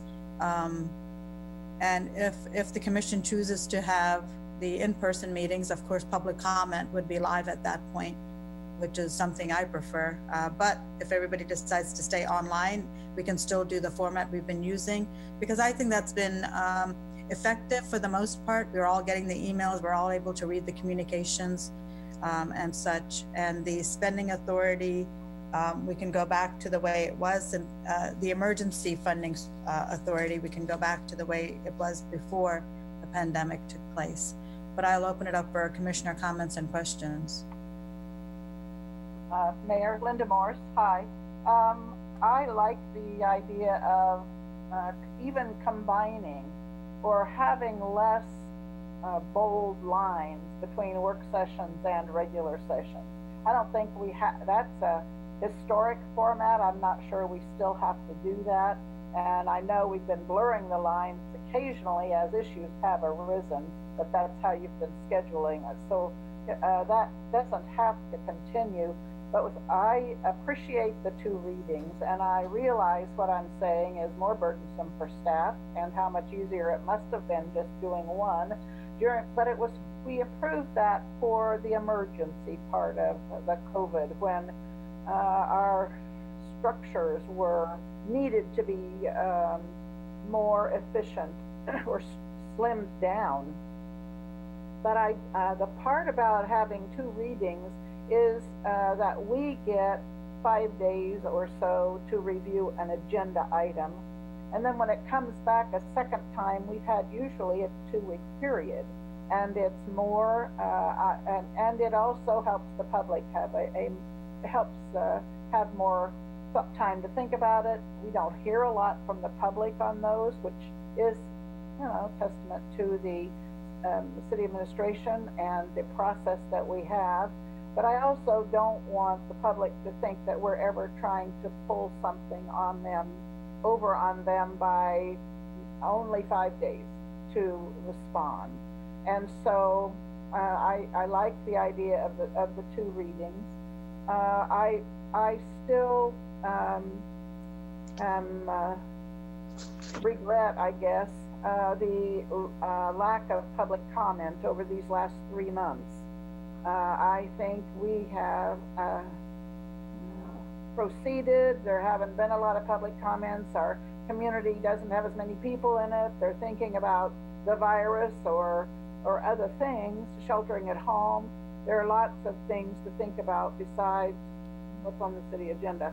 But we have historically committed to public comment here in Manhattan, and I want to continue that in every way we can. I don't want to shut that down. With regard to virtual meetings, during the pandemic period, that's certainly important. I do have some concern about if the virus returns this fall, as all of the science people are predicting. So we may be revisiting this resolution, Ron, for another time. But I'm really tired of Zoom meetings. I think a lot of us are, but I have felt safe at home, and I probably would like to continue to stay home through June, and probably in July, assuming the cases are minimal, I would resume in July. But I'm happy to live with our June 30th termination date on in-person meetings, but I support blended too. I think if a commissioner wants to not participate, okay, we can accommodate them with an electronic connection. That I don't know about what that means for the future. I don't really ever want to go to totally virtual meetings indefinitely.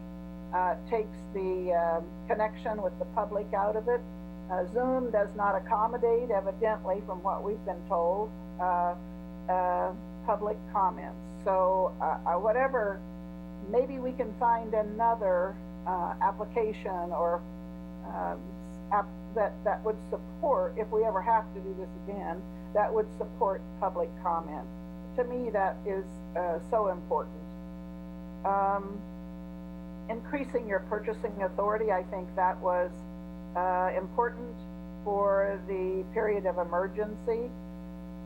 I think we might want to have a separate conversation about the future, or whether to do that indefinitely, whether to change it. We went from 25 to maybe 50,000 or something.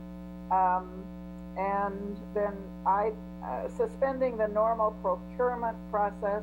I think during an emergency, that is appropriate. I'm not sure about long term.